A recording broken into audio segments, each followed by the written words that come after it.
أعوذ بالله من الشيطان الرجيم. بسم الله الرحمن الرحيم.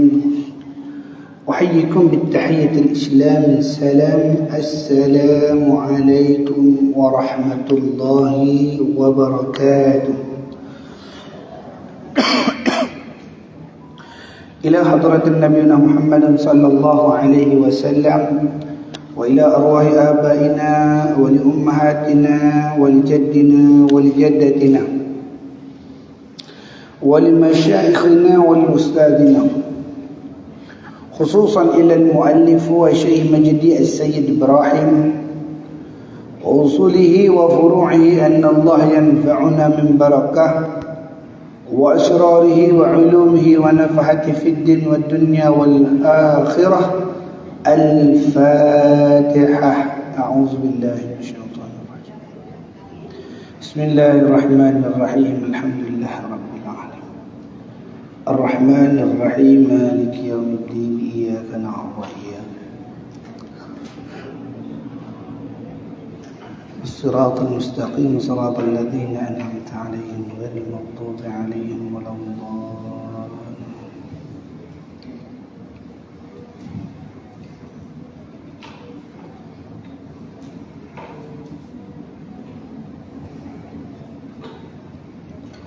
الحمد لله ثم الحمد لله الذي أرسل رسوله بالهدى ودين الحق ليظهره على الدين كله وكفى بالله شهيدا.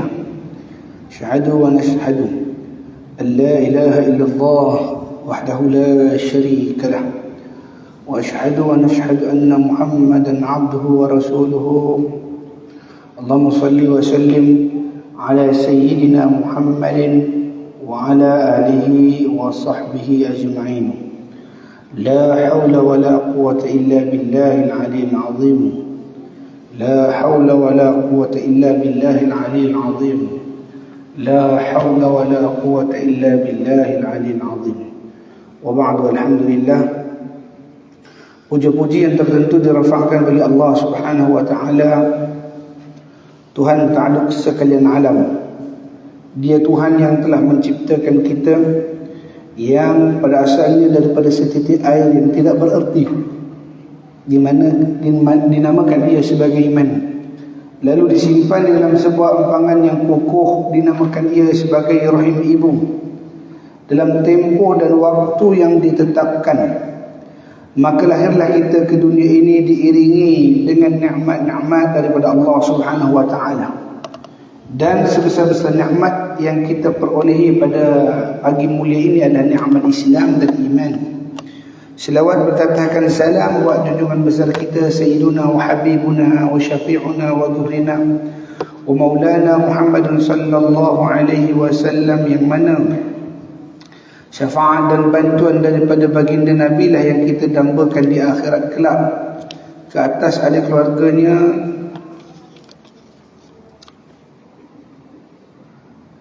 para sahabatnya serta orang-orang yang mengikuti jejak langkahnya. Alhamdulillah, syukur kita kepada Allah Subhanahu wa taala. Pada pagi ini kita dapat sama-sama berkumpul dan berhimpun bagi menyambung kembali perbahasan kita dalam kitab 50 wasiat Rasulullah sallallahu alaihi wasallam untuk wanita. Dan ini hari kita sambung kepada perbahasan kita yang seterusnya, masih lagi dalam topik ihdad, iaitu berkaitan tentang berkabung. Betul ke? Muka surat 245 hari ni, 249.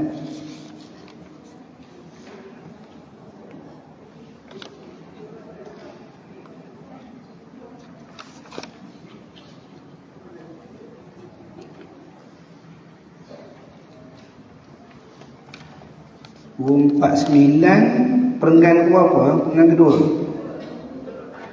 menurut Al-Hafiz. Baik. A'udzu billahi minasyaitonir rajim. Bismillahirrahmanirrahim. Qala al-musannif rahimahullahu ta'ala wa bi'ulumihi fi kitabih wa nafa'ani fi ad-darain al-amin. Allahumma amin. Kata pengarang kitab rahimahullahu ta'ala, menurut Al-Hafiz Ibn Hajar rahimahullahu ta'ala, memberikan catatan dari apa yang mereka takwilkan bahawa tidak ada kekhawatiran terhadap mata wanita tersebut. Dalam hadis Syu'bah disebutkan, maka mereka merasa khawatir terhadap matanya. Alhamdulillah Rabbil Alamin ya Rahman. Maaf dulu. Dalam hadis Syu'bah disebutkan, maka mereka merasa khawatir terhadap matanya.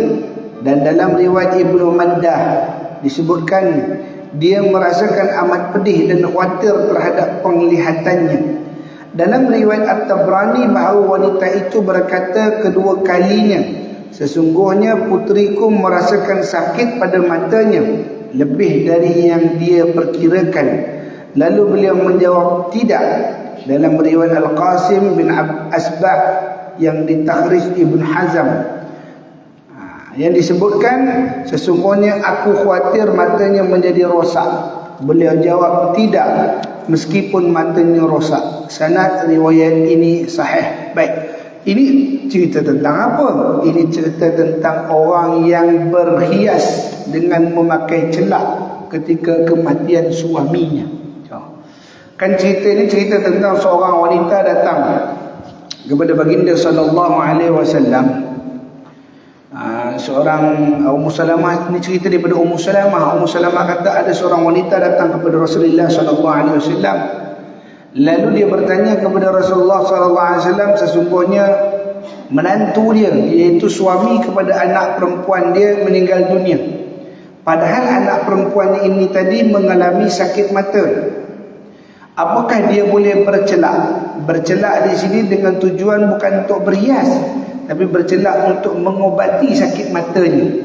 Tetapi kerana celak, dia berubat dengan celak, iaitu celak orang dulu lah kita panggil celak Arab, kita panggil, ataupun kita panggil celak tembaga dan celup tu, yang tarik api itu tu, masya-Allah. Itu kandungan dia ialah ismit, nama dia ismit, iaitu batu hitam yang digunakan untuk menyembuhkan sakit mata dan melebatkan bulu mata. Celak tu bila nak pakai ni sebenarnya Ustaz? Celak tu Rasulullah pakai waktu tidur. Bila kita tidur dengan memakai celak ismit, maka dia jadi baja kepada bulu mata. Bulu mata jadi lebat. Masya-Allah tabarakallah taala anhu. Ini yang digunakan oleh Rasulullah. Tidur ketika Rasulullah nak tidur, Rasulullah bercelak. Sekarang ni anak perempuan dia tadi sakit mata dan dia nak berubat dengan menggunakan celak mata. Maka kata Rasulullah, tidak. Dan dia ulang lagi pertanyaan tadi. Berapa kali dia ulang? 3 kali. Tapi dia sakit mata ya Rasulullah, boleh tak dia berubat dengan celak? Tidak. Betul ya Rasulullah, tak boleh ubat dengan celak? Tidak, kata Rasulullah SAW. 3 kali Nabi menyatakan tidak. Masya Allah. Sesungguhnya dia memiliki masa selama 4 bulan dan 10 hari. Itu tempoh ihdad bagi dia, iaitu tempoh berkabung, atau kita panggil dalam bahasa yang sering kali diucapkan, dalam edah. Kita panggil tempoh dalam edah, insya-Allah. Maka dia tidak boleh bercelak mata. Jadi menurut Hafiz Ibnu Hajar, siapa dia ni? Nama yang kita kenal ialah Ibnu Hajar Al-Asqalani. Dia memberikan takwilan terhadap hadis tersebut sebagaimana hadis Syu'bah yang menyatakan maka mereka merasa khawatir terhadap matanya. Yang dia takut dekat mata dia tu, sakit mata tu, maka mereka merasa khawatir terhadap matanya. Dia merasakan amat pedih dan khawatir terhadap penglihatannya. Ya, walaupun kata dia tak bolehlah mata pedih nak kena bubuh juga celak, kata masya-Allah. Pada dia berubat, tapi pada orang yang melihat, orang ingat dia berhias. Jadi Nabi SAW mengatakan tidak boleh dia memakai celak atau hiasan-hiasan pada wajah. Ustaz, suami baru meninggal 2 minggu lepas, bibir kering, boleh tak nak pakai lipstick, kata dia, masya-Allah. Jadi kalau zaman kita dah sedia maklum, lipstick tak boleh lah, kerana dia ialah barang perhiasan, termasuk nak berlawa-lawa atau nak bercantik-cantik. Tapi kalau dia bubuhnya Vaseline, kata bubuh Vaseline ke, ataupun yang lip balm tu kan, yang itu tak boleh, sebab itu memang ubat, dia bukan barang perhiasan. Yang tak dibenarkan oleh baginda sallallahu alaihi wasallam ini ialah barang yang katanya nak buat ubat, tetapi barang tu ialah barang perhiasan.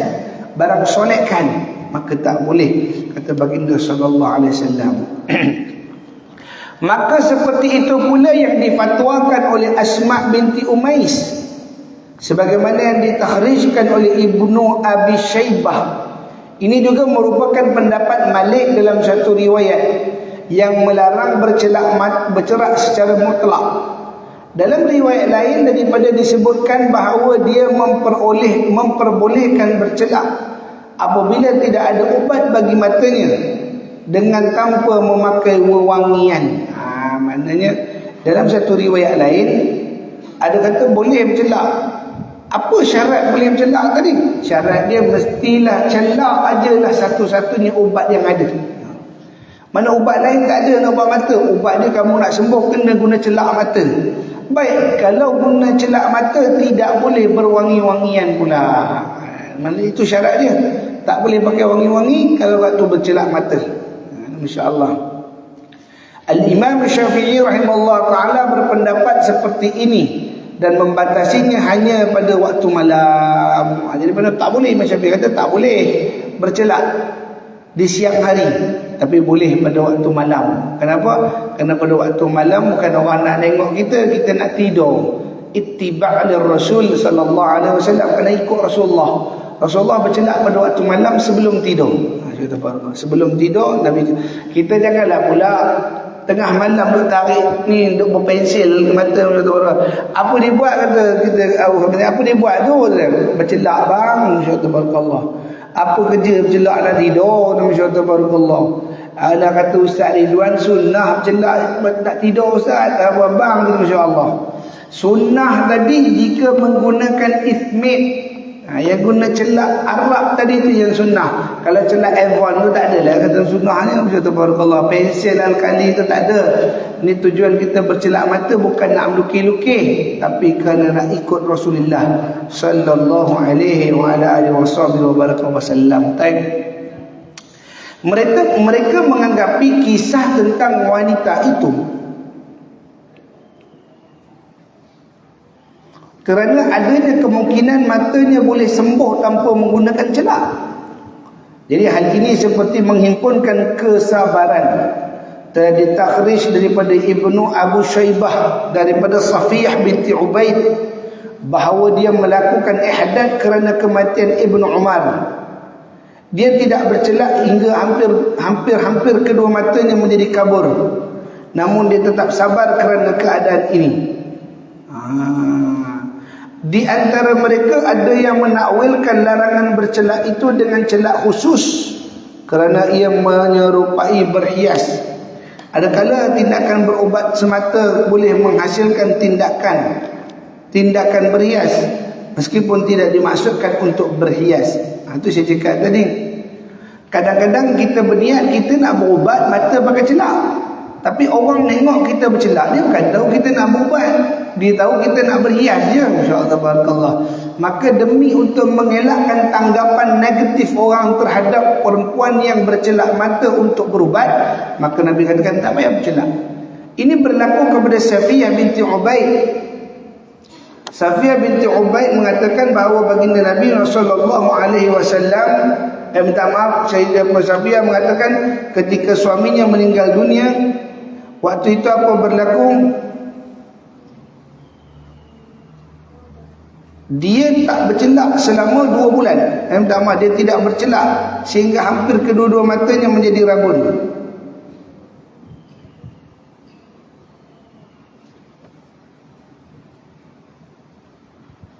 Jadi untuk 2 bulan tadi Allahumma salli ala sayyidina Muhammad, untuk dua-dua mata tadi sampai rabun. Kita kata rabun lah, sampai jadi kabur kedua matanya.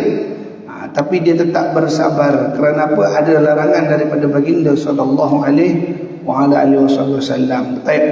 Di antara mereka ada yang menakwilkan larangan bercelak itu dengan celak khusus. Maknanya celak hanya celak kenapa? Kerana biasanya celak ni untuk berhias mata.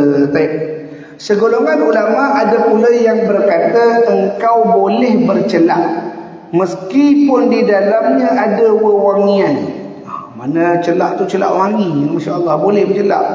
Mereka menakwilkan larangan tersebut sebagai pencegahan daripada hal-hal keji sahaja Ini merupakan pendapat yang menyesuaikan beberapa dalil yang ada.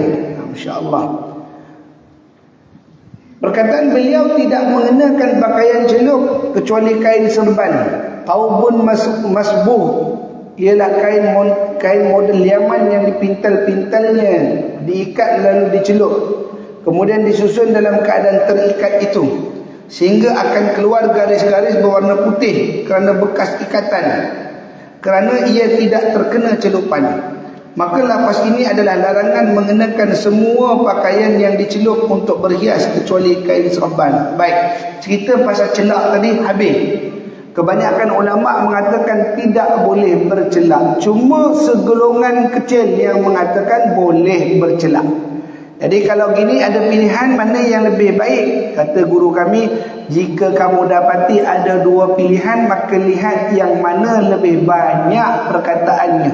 Maka yang banyak mengatakan tidak boleh, kita mentaatinya, tak boleh. Tapi seandainya ada orang ihdat bercelak, insya-Allah, lalu kita jangan marah kepada dia, tak boleh bercelak lah kata. Barangkali dia pakai pendapat yang sedikit tadi, iaitu mengatakan boleh bercelak. Barangkali kerana sakit mata, syaratnya sakit mata, bukan bercelak kerana berhias.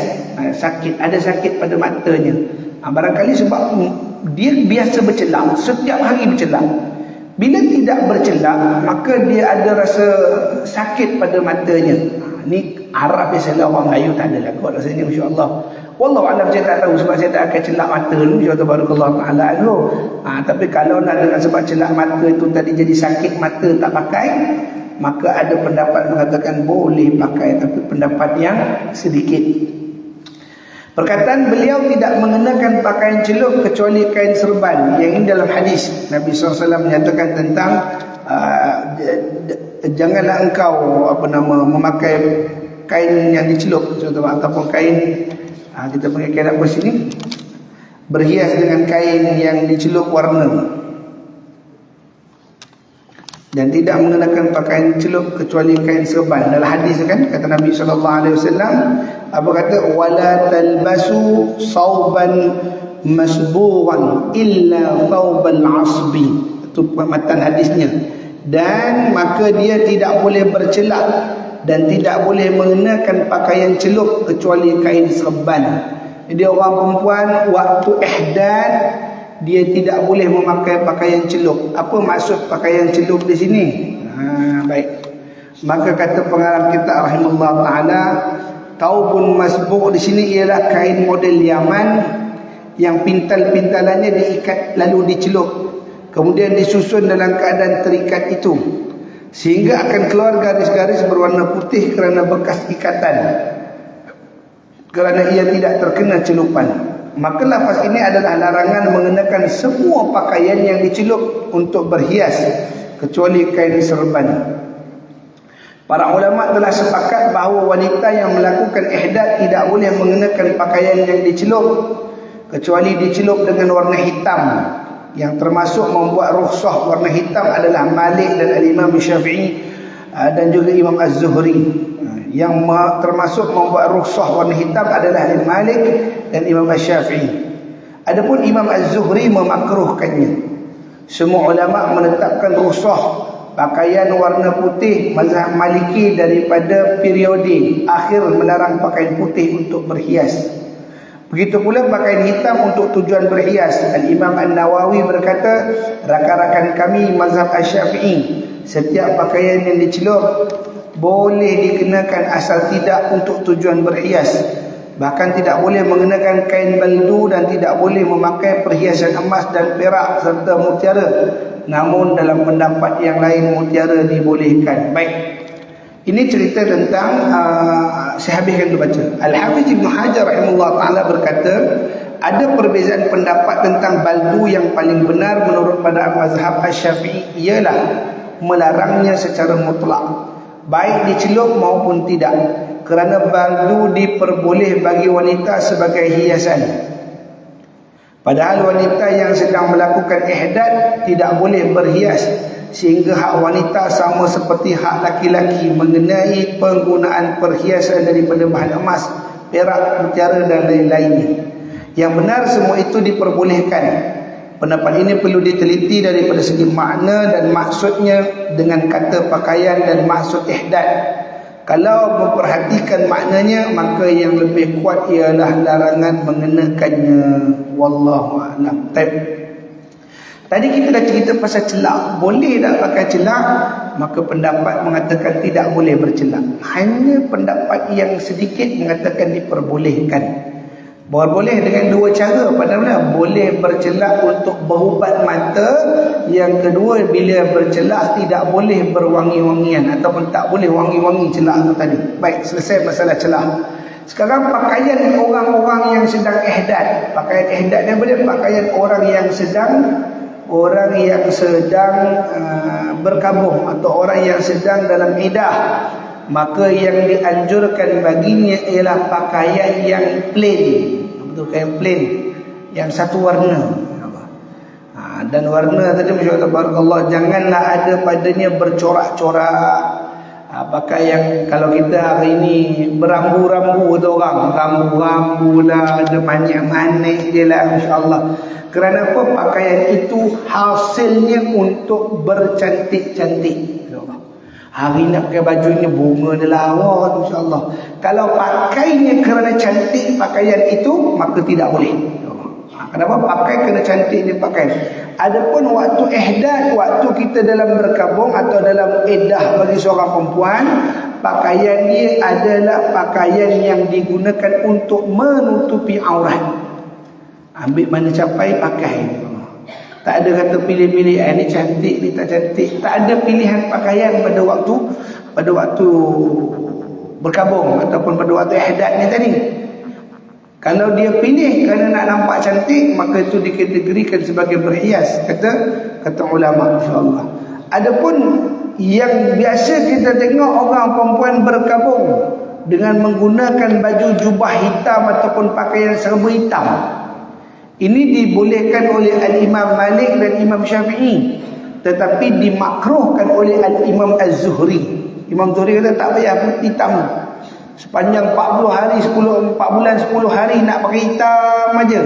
Tapi kalau di Arab biasa. Kena jubah hitam mereka, bila jubah hitam mereka pakai tu. Orang Arab jarang macam orang Melayu, dia banyak warna, pink lah, biru lah, hijau lah, merah lah, bunga-bunga lah, bunga matahari, bunga ros, bunga melati, bunga tanjung, semua ada, insya-Allah.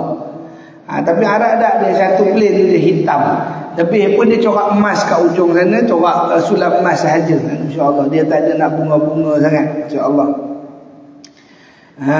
Insya-Allah barakallah. Jadi dalam cerita ni macam mana orang membuat ihdad, maka ada mereka yang berpakaian serba hitam, ada pula yang pakaiannya serba putih, insya-Allah. Jadi menetapkan, semua ulama menetapkan rukhsah, keringanan pakaian warna putih. Boleh dia pakai putih, insya-Allah barakallah taala. Ada saya pernah bertemu, bukan saya bertemu lah, saya akhirnya melihat dan Allahumma salli ala sayyidina Muhammad, diceritakan seorang wanita di Malaysia, masya-Allah, meninggal suaminya. Dia lazim pakai telekung, masya-Allah, selama 4 bulan 10 hari itu dengan telekung, masya-Allah taala. Dia telekung aja, duduk di rumah pun telekung, nak sembahyang pun nak telekung. Memang sembahyang pakai telekung eloklah, masya-Allah. Di mana dia melazimi. Apakah salah dia bertelekung selama 4 bulan 10 hari? Tak salah. Ada kita ada salah. Ustaz, saya nampak Ajah tu suaminya baru meninggal minggu lepas, Ustaz. Dia pakai baju kurung lawa bunganya, Ustaz. Boleh tak dia pakai? Kalau ketika dia ambil pakaian itu dipakai semata untuk menutup aurat, tak apa. Bagi diri individu lah. Sebab dia bukan keluar rumah pun. Jadi dia ambil baju bunga, dia sarungnya gambar bunga matahari lah, besar-besar tapak tangan, sebiji bunga matahari, insya-Allah taala. Boleh kalaulah tujuan dia ambil nak tutup aurat. Kalau tujuan dia ambil nak berhias dengan bunga matahari tersebut, maka hukumnya tidak boleh. Maknanya orang ihdad ni orang tak ada pilihan. Dia tak boleh kata, "Allah bang, tak ada baju nak pakai." Pada penuh baju ni, tak ada baju nak pakai, kata dia. Boleh tak macam tu waktu berkabung? Tak boleh. Waktu berkabung, mana yang dicapai di tangan, itulah yang dia pakai. Disebut begitu. Ala kulli hal. Baik, apakah faedah wasiat ini? Faedah wasiat untuk berkabung ni apa dia?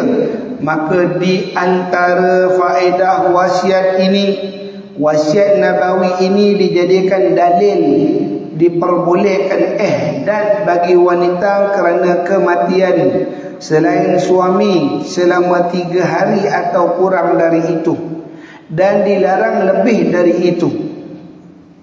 Ibnu Hajar memberikan alasan pembolehan ini dengan berkata, seakan-akan jangka waktu ini diperbolehkan untuk mengatur jiwa dan menguasai naluri manusia kerana perasaan sedih yang masih menyisa di hatinya.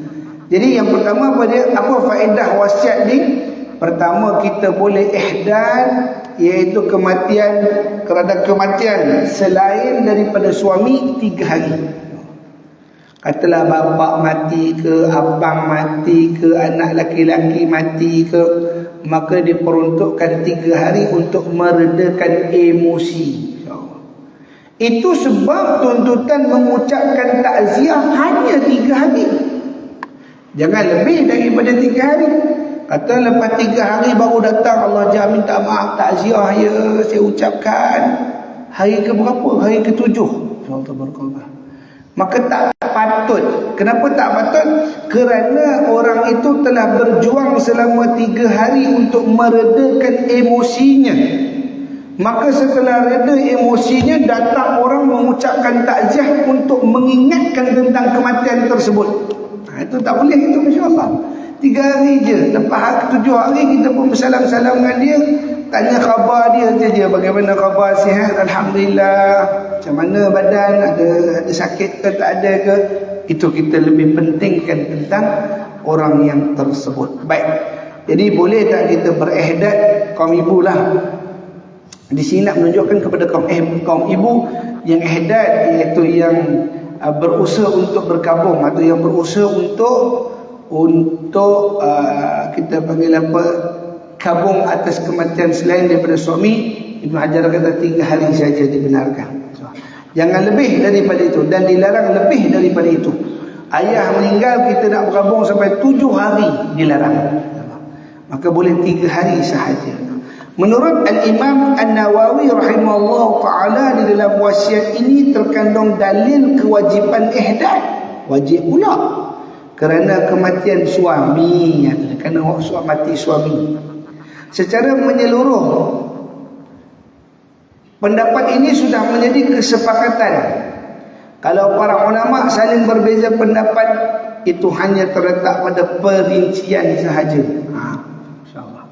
Jadi para ulama cuma mengatakan pada perincian, lalu mengatakan berbeza-beza pendapat di situ adalah kerana apa? Kerana perincian mereka pada meletakkan hadis-hadis tersebut sahaja.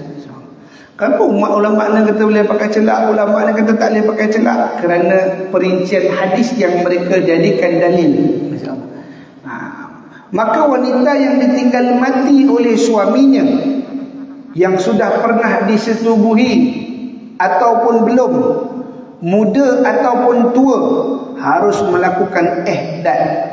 Ini merupakan pendapat Imam Syafi'i dan jumhur. Ustaz, saya baru kahwin dengan suami malam tadi, kata dia. Tak sempat apa-apa lagi, suami mati. Suami pun mati, mana belum sempat disetubuhi oleh suami. Berapa umur awak? Umur saya baru 16 tahun, kata dia. Masya Allah. Suami meninggal umur berapa? Suami 18 tahun. Dia betul-betul ikut peraturan Malaysia. Peraturan nikah kahwin Malaysia kan, bagi laki-laki minimum umur untuk berkahwin ialah 18 tahun, dan bagi perempuan minimum kahwin adalah 16 tahun. Masya-Allah. Jadi katalah umur dia baru 16 ke 17 tahun, kahwin dengan suami 18 tahun, suami mati. Masya-Allah. Walaupun belum disetubuhi dan muda, maka ada ihdath bagi isteri tadi terhadap suaminya. Kata Imam Asy-Syafi'i rahimahullah ta'ala, walaupun isterinya tua, suami dah mati, suami mati umur 90, isteri hidup lagi umur 83. Dia kata, Ustaz, kalau saya pakai celak pun mana ada orang tak ada. Kata dia, Masya Allah, 80 lebih dah ni. Kata dia, Masya Allah. Bukan masalah pakai itu untuk mengorat orang, tidak, insya-Allah. Bukan pakai perhiasan tadi untuk menarik perhatian lelaki, tidak. Tetapi berhias dengan menghiburkan hati sendiri, itu tidak dibenarkan. Subhanallah taala. Biarkan 4 bulan 10 hari itu berlalu dalam keadaan kita menghormati kematian suami itu tadi. Ini Imam Syafi'i punya pendapat. Yang ketiga, adanya rasa sedih dan duka harus diletakkan pada batasannya. Iaitu batasan mana? Batasan syariat Islam yang hanif. Itu dengan tidak berhias dan tidak memakai wewangian. Sedangkan selain itu, seperti menampar pipi, merobek-robek saku pakaian, berdoa dengan doa jahiliah adalah tindakan yang tercela dan syariat yang hanif melarangnya. Sesiapa yang melakukannya telah berdosa dan melakukan kemungkaran. Ini kata pengarang kita Allah Ta'ala, jangan kita berlebih-lebih dalam nak nunjuk sedih. Allah dia sedih tapi dia bagi nunjuk sedihnya. Masyaallah tabarakallah taala. Dengan cara apa dia tunjuknya? Orang Arab biasanya itu menampar-nampar pipi. Sedih. Dia tampar pipi rupa itu ni. Biasa Arab lah. Masyaallah tabarakallah taala anhu. Nah, tampar pipi, robek-robek saku. Dia koyak-koyakkan poket dia. Masyaallah tabarakallah taala anhu. Dan dengan cara apa? Berdoa dengan doa jahiliah. Doa jahiliah banyak. Masyaallah tabarakallah taala anhu. Tuhan, kenapa kau ambil suami aku? Kalau begini baik kau ambil bini-bini. Dia mengeluh banyak, insya-Allah. Salah satu lagi orang Arab ni, dia satu lagi, kalau ada kematian, dia suka bagi tanda. Tanda apa? Dengan pakikan, lolongan, dengan lolongan. Tapi bukan ahli rumah yang buat, jiran-jiran datang. Bila katalah suami orang ni mati, geng-geng dia pun datang.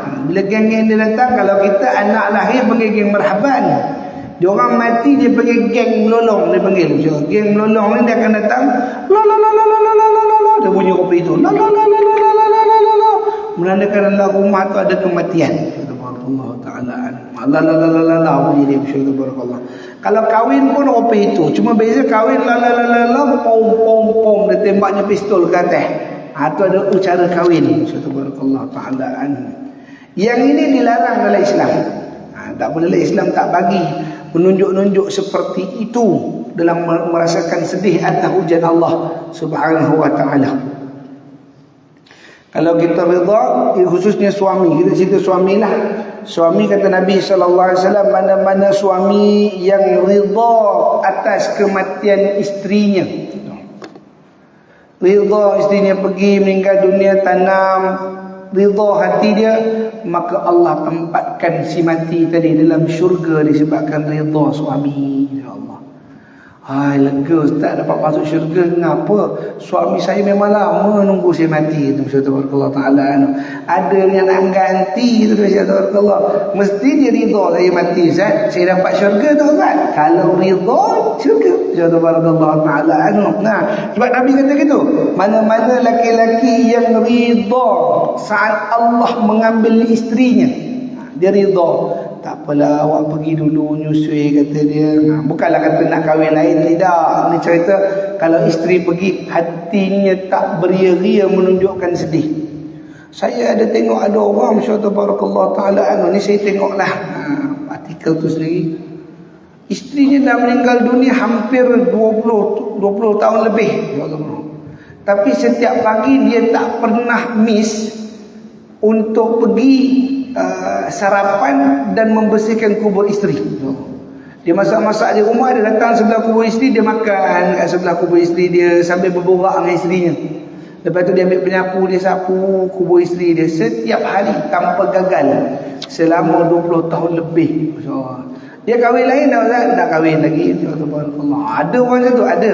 Tapi adakah dia tak boleh terima hakikat? Bukan tak boleh terima. Kita tahu barangkali itu dia rida isterinya diambil oleh Allah Ta'ala. Semoga Allah Ta'ala letakkan isterinya dalam tempat orang-orang yang beriman, masuk dalam syurga Allah Subhanahu wa Ta'ala. Itu kita nak, bang, kalau saya mati nanti tak ada apa nak, bang, ridakanlah kematian saya. Ada orang tak ridha. Subhanallah taala, dia tak ridha.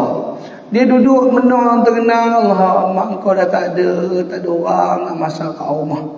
Kadang-kadang ada orang, kalau tengok ada satu video klip Arab tu, kita rasa sayup juga. Kita rasa macam patut ke tak patut begitu. Dia telefon Syekh, Assalamualaikum Syekh. Waalaikumsalam, kata Syekh. Syekh, saya dulu telah berkahwin dengan seorang wanita. Kami hidup selama 40 tahun. 40 tahun lama hidup. Itu sebab kadang-kadang bila kita muhasabah, kehidupan kita dengan pasangan lebih lama daripada kehidupan kita dengan mak ayah. Kita hidup dengan mak ayah barangkali 20 tahun, barangkali 25 tahun.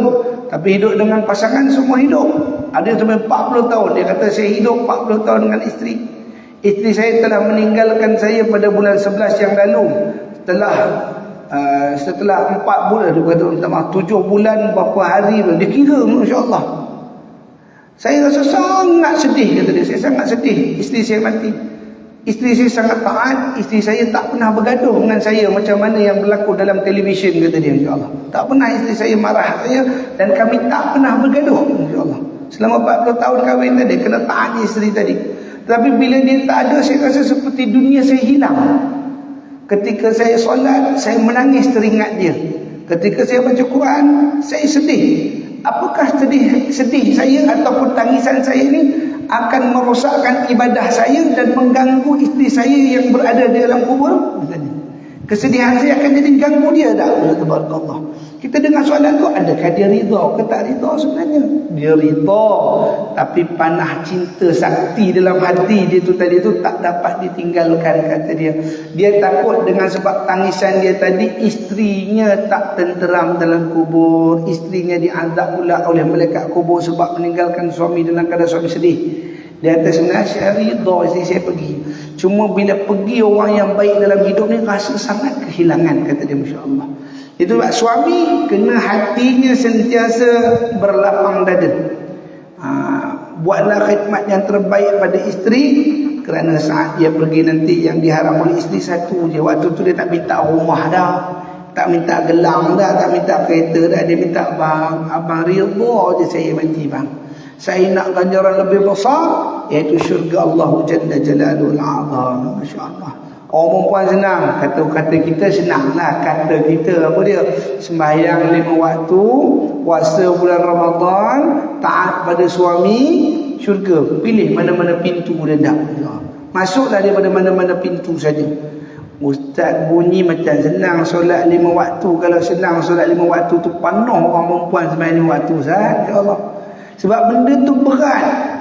Sesungguhnya solat itu berat bagi mereka, kata Allah Ta'ala. Berat.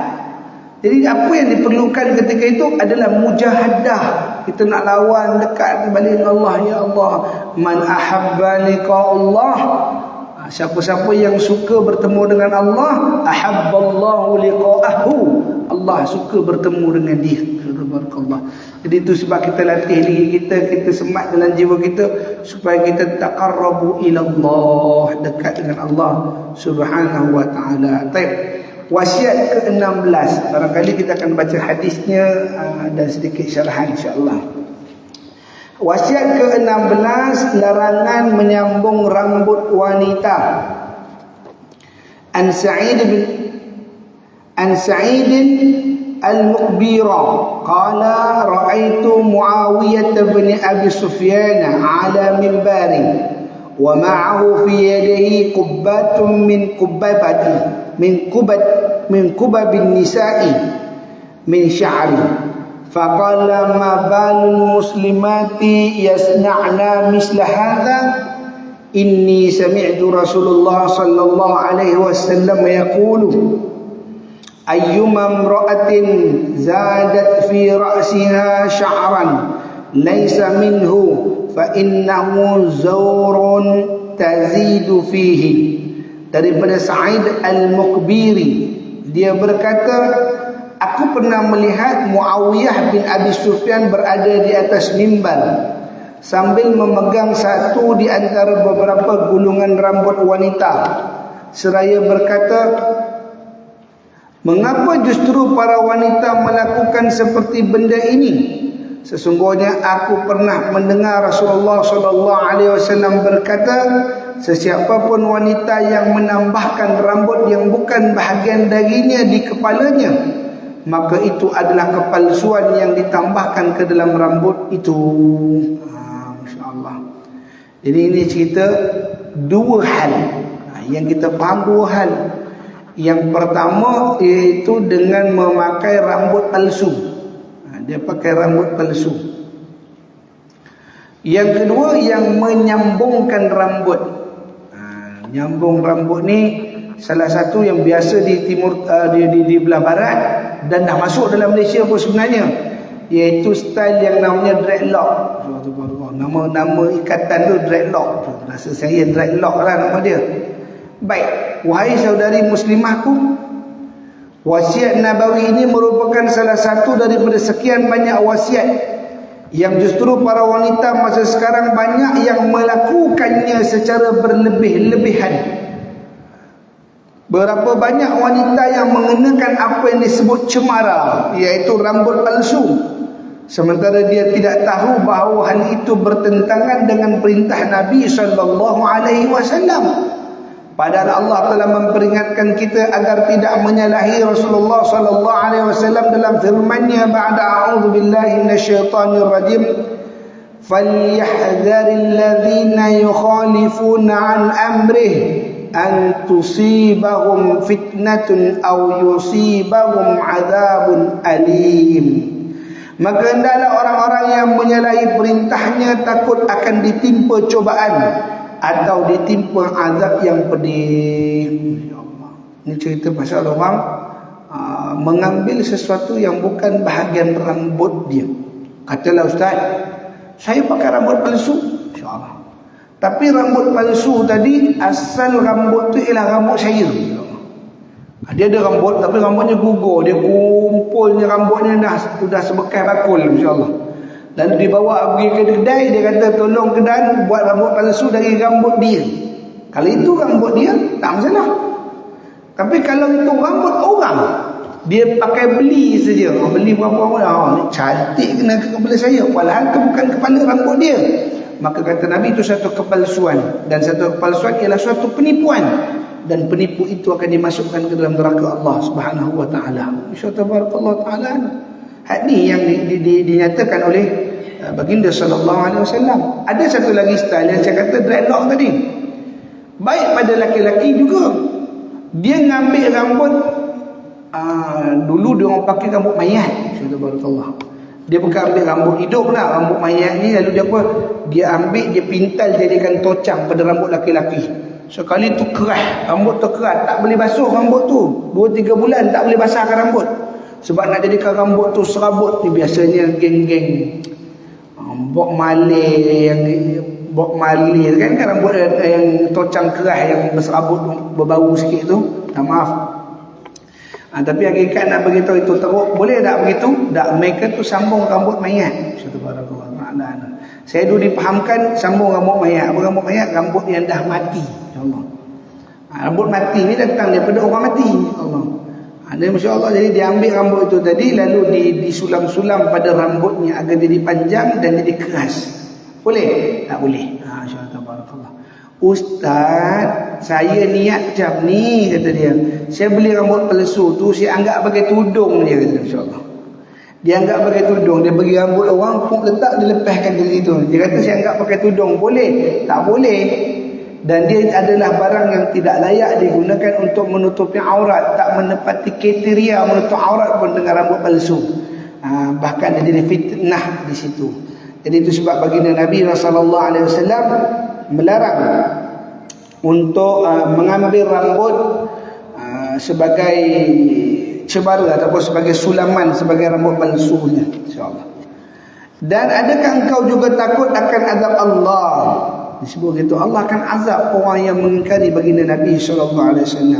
Dulu tindakan tegas oleh orang-orang tua dahulu kala, nak pakai rambut palsu ke dan sebagainya tadi itu, masyaallah.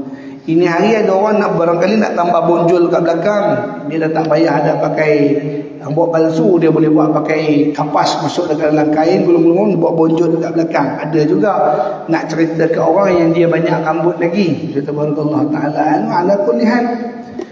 Tapi boleh tak begitu? Kata Nabi SAW, tidak boleh menggunakan rambut orang lain. Baik, wahai saudari muslimaku, kalau memang begitu dan inilah yang kita harapkan, maka tidak ada pilihan lain kecuali kembali kepada perintah Nabi SAW.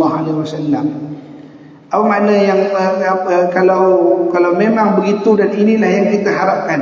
Apa maksud dia? Iaitu kalau kita takutkan azab Allah dan kita harap selamat daripada azab Allah, maka tidak ada pilihan lain kecuali kembali kepada perintah Nabi SAW. Maka marilah kita selalu mentaati Allah dan Nabi-Nya sehingga kita mendapat keuntungan syurganya. Marilah kita perhatikan wasiat Nabawi ini dan kita ambil pelajaran darinya. Jadi kita nak ambil pelajaran daripada wasiat Nabi SAW ni tentang menyambung rambut di kepala. Kata Sa'id Al-Muqbiri, qubbatun min qubbatin nisa', yakni gulungan rambut sebahagian terjalin dengan sebahagian yang lain. Perkataan beliau menambah rambut yang bukan bahagian darinya di kepalanya, menerangkan secara jelas kepada kita kejelasan hukum tentang sesuatu yang sekarang ini disebut barukah. Beliau menyebut sebagai zur, iaitu kepalsuan, dan beliau melaknat orang yang menggunakannya dan mengenakannya. Jadi disebut begitu. Daripada Aisyah radhiyallahu anha bahawa ada seorang gadis daripada kalangan Ansar yang hendak menikah, sementara itu di dalam keadaan sakit sehingga rambutnya gugur. Lalu mereka bermaksud hendak menyambung rambutnya. Lalu mereka bertanya kepada Nabi SAW, maka beliau menjawab, Allah melaknat wanita yang menyambung rambutnya dan wanita yang meminta agar rambutnya disambung. Dua-dua kena laknat. Siapa dia? Orang yang menyambung rambut dan orang yang minta disambung. Begitu juga dengan hadis Nabi SAW melarang mencukur kening. Allah Ta'ala melaknat pencukur kening dan yang dicukur kening. Dua-dua kena. Yang cukur pun kena, yang punya badan pun kena. Laknat daripada Allah Subhanahu wa Ta'ala. Jadi itu disebutkan al-wasilah. Bab ni pendek sikit tu sebab saya ingat nak habiskan je bab ni, insya-Allah. Al-wasilah artinya wanita yang suka menyambung rambut dengan rambut lain. Di mana saya tengok ya ada kedai RM2 kot. Dia buat tocang, rambut tocang tu dia letaknya dekat rambut budak perempuan. Masya-Allah. Macam penyepit rambut tapi ada tocang. Tocang daripada rambut lain. Boleh tak pakai? Tak boleh. Itu pun tak boleh pakai. Ya Allah. Anaknya rambut comel lagi, nipis lagi rambut anaknya, baru umur 2-3 bulan. Dia pergi pakainya scarf itu, scarf tu ada rambut lagi. Boleh tak pakai? Tak boleh bagi pakai. Tak boleh kita pakaikan seperti itu. Alhamdulillah, sebagai peringatanlah pada saya dan juga ibu-ibu rahmatullah taala. Jangan nenek-nenek ni rajin beli untuk cucu. Ini comel, ni cantik ni, tadi balik nak berikan cucu, insya-Allah. Ada rupanya bersalahan dengan perintah Nabi SAW. Takut pula kita. Jadi sebab kita diperingatkan jangan jadi al-wasilah. Wasil mana orang yang sambung, sila itu menyambung rambut sendiri atau rambut orang lain. Maka dia adalah wanita tukang penyambung rambut al-mustawsilah.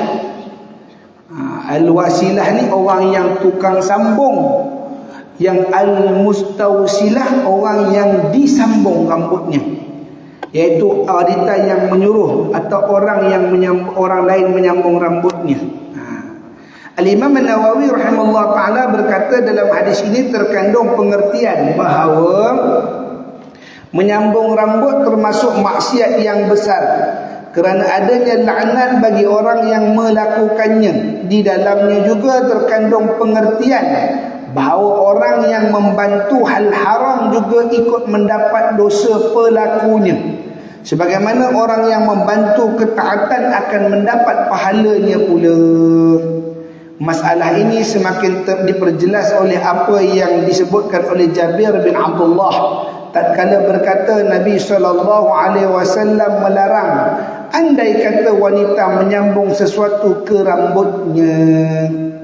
Wahai saudari muslimahku, kalau memberi tambahan sesuatu kepada kepala wanita adalah haram, maka memotong rambutnya tanpa ada darurat atau kerana sakit ataupun sebab berupa lainnya juga haram. Oh, jadi nak potong rambut suka-suka boleh? Tak boleh. Allah. Ini pandangan daripada pengarang kitab rahimahullah ta'ala. Dia kata kalaulah nak tambah rambut pun haram, maka memotong rambutnya tanpa ada darurat atau kerana sakit ataupun sebab lain maka haram. Potong rambut tak bersebab. Kenapa potong rambut? Saja tengok panjang tak sisa, potong pendek-pendek lah kata dia. Maka katakan haram begitu. InsyaAllah barakallahu ta'ala. Saya pernah mendengar dalam satu pengajian dulu masa saya muda lah, masya-Allah, muda macam dah tua sangat, insya-Allah. Masa saya remaja dulu lah, mengaji dulu, insya-Allah. Wanita mana atau isteri mana yang menyimpan rambut yang panjang buat suaminya, simpan panjang rambut, maka sesungguhnya Allah Ta'ala memberikan kepada isteri tadi boleh mensyafaatkan suami dengan rambut. Isteri tadi boleh jadi, kalau cerita lama, cerita Inggeris tu boleh jadi Rapunzel. Dia jadikan rambutnya tali untuk tarik suaminya seandainya suaminya jatuh. Barakallahu ta'ala. Ini ada setengah kata seperti itu. Wallahu a'lam bisawab lah. Itu sebab kadang saya tengok nenek-nenek ataupun nenek-nenek saya lah, nenek orang saya tak boleh tengok, nenek saya lah, masya-Allah. Dia bila sikat rambut tu gugur, dia ambil, dia masuk dalam tong dia, masya-Allah. Sikat sampai habis rambut tu lah, tinggal jemput sikit betul-betul nak ikat rambut, masya-Allah. Tapi dia ambil rambut dia simpan. Kenapa simpan kata saya kan? Ni bagi syafaat kat arwah atuk nanti, kata masya-Allah. Dia kata apa itu? Wallah, barangkali dia beramal dengan hadis yang kata rambut yang panjang mampu menyelamatkan suaminya ketika tergelincir jatuh daripada api neraka Allah Subhanahu wa taala. Wallahu taala alam. Adapun setiap daripada kita hanya beramal dengan apa yang diperintahkan oleh baginda Rasulullah sallallahu alaihi wasallam. Nabi kata boleh, kita bolehkan. Nabi kata tak boleh, kita tinggalkan. Jangan pula kita, Nabi kata tak boleh, yang itu kita hendak, kata orang, masya-Allah, tabarakallahu ta'ala. Baik, wasiat ke-17, wasiat untuk wanita istihadah. Al-istihadah ini salah satu daripada bahagian darah wanita. Bagaimanakah wasiat tentang istihadah ini? Ini kita akan sambung pada siri yang akan datang, insya-Allah. Tabarakallahu ta'ala anhu. Baik. Jadi sebelum saya tangguh pengajian kita pada pagi mulia ini, saya buka ruang soalan kalau ada yang ingin bertanya, insya-Allah. Falyatafaddal ma'jura.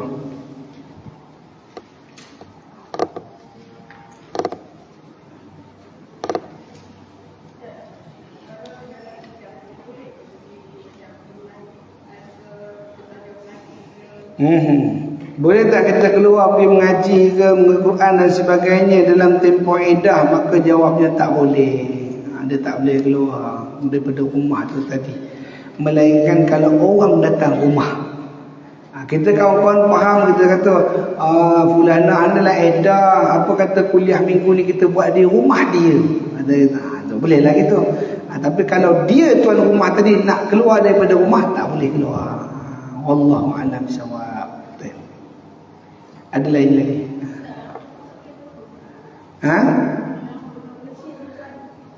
Dia tak boleh potong, kata ulama tak boleh potong kalau tak bersebab.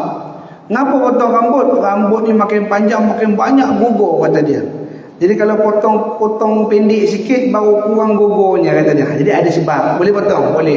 Kenapa potong rambut? Klaim umur banyak sangat, kata dia. Jadi menjejaskan kepala silo garu saja, dia potong. Boleh? Boleh. Maknanya kata tak boleh, dia pun suka-suka. Kenapa potong rambut? Entah, rasa nak potong je, kata dia. Yang itu tak boleh lah. Jadi pastikan ada sebab untuk memotong rambut bagi wanita. Batas rambut dia boleh tumbuh, ada batas dia jugalah. Dia tak bolehlah dia memotong sesuka-sukanya. Wallahu a'lam. Biar ada lainnya. Sila.